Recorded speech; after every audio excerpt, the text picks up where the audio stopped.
I wanted to wrap up the course by coming back to the major theme that we spoke about at the beginning of the quarter, which was problem 0, and really make a connection between the stuff that we've been doing thus far and more advanced topics in linear algebra. Specifically, I want to talk about the one problem that we really haven't spoken about intelligently, which is the eigenvalue problem.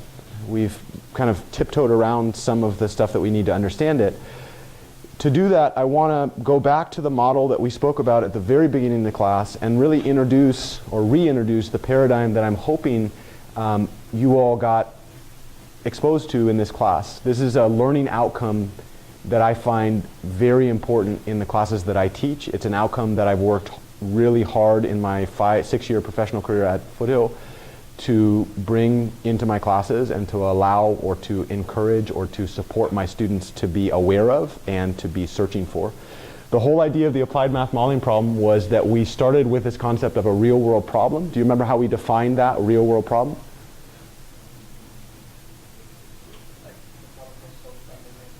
Yeah, the whole idea that you can observe something in the world, measure, make physical measurements to realize those observations, and then study those physical measurements to talk about dynamics or changes or the phenomenon that's being considered. The whole idea that I'm advocating for in math education is that we actually discover this as a team as part of your math classes. Once we have that real world problem, the concept was we mathematized and came to an ideal math model.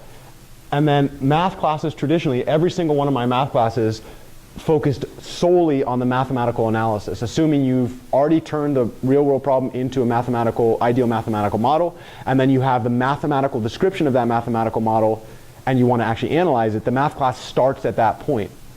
And then we give you a bunch of techniques to figure out how to run the analysis. You get an ideal solution, and then the concept in the larger paradigm of math education, at least in how that shows up in our economic environment today, is that once we have that ideal solution, we're supposed to go back and say something intelligent about the phenomenon that we're studying.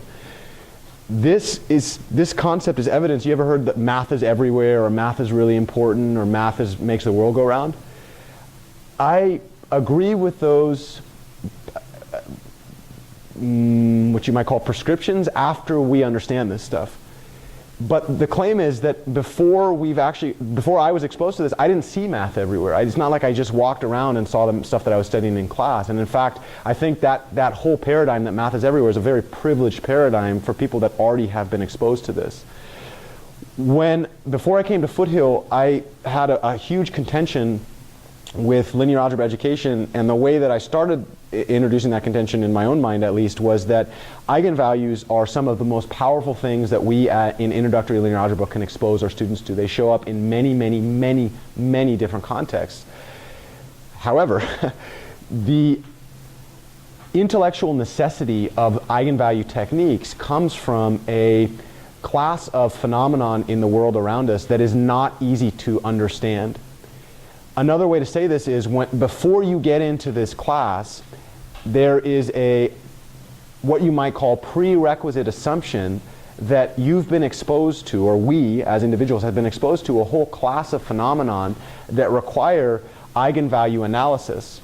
If we have that class of phenomenon in mind and we learn eigenvalues, we end up in a situation where, assuming we want to study the phenomenon, we map it to an eigenvalue problem, we learn how to do eigenvalue problems, and then all of a sudden we're in a position where our life is much better. The cruel reality, though, that I saw 5 years in my undergraduate or my graduate degree, and then certainly it was reaffirmed when I got here at Foothill, is nowhere in our introductory education do we actually introduce our students to the phenomenon that eigenvalues purport to describe. And in particular, what that means is that when we introduce this material to young students, we're giving you answers to questions that you don't even know exist. To me, that's a crime. Because eigenvalues are arcane enough, they are what you might call subtle enough, that many students will get through this material, learn how to do eigenvalues, and decide, this is useless for me, I will never actually pick this up, let me just get through this prerequisite class and be done with it.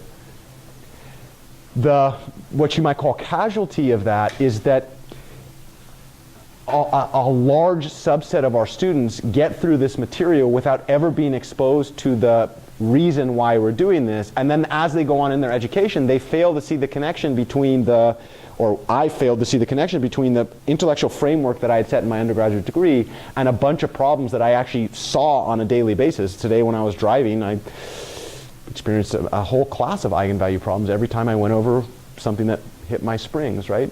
We'll go much more into that. But what you see in front of you is a team of people. Mike and I teamed up. I think probably within about a few months of meeting you, I think we posed this problem together. And then within a year and a half after that, Mike converged on a very elegant solution.